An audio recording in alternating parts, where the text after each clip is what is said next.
বানাচ্ছো? আজ বানাবো কি বলতো, কাঁকড়ার ঝাল। কোনোদিন তুই খেয়েছিস? না। ওমা, কাঁকড়ার ঝাল তো অনেক ঝাল হবে। না রে, অনেক ঝাল হবে না। ওমা কি করে ওমা কি করে বানাবে? তো তার জন্যে দেখতে থাক তুই আমি কি করে বানাচ্ছি। আগে তেলে ভালো করে কাঁকড়াগুলোকে ভেজে নেব।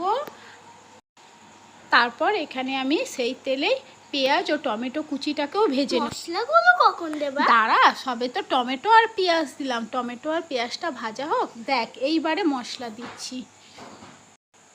তো দেখ, এবারে এক এক করে আমি এর মধ্যে সব মশলা দেব। কি মশলা দেবা? তো পেঁয়াজ আদা রসুন তো দিয়েছি। এবারে দিলাম জিরে গুঁড়ো, ধনে গুঁড়ো আর হলুদ। আর এরপরে দেব কি বলতো, লঙ্কার গুঁড়ো।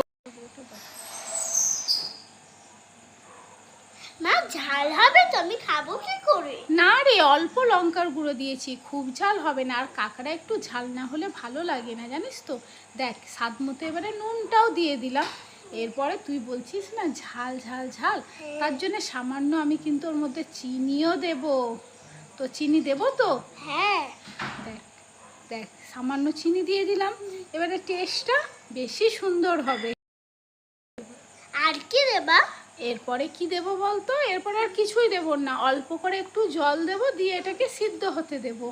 দেখ, একটুখানি নরম একটু সেদ্ধ হলে বেশ টেস্টটা ভালো হবে। এরপর এরপর হয়ে গেছে।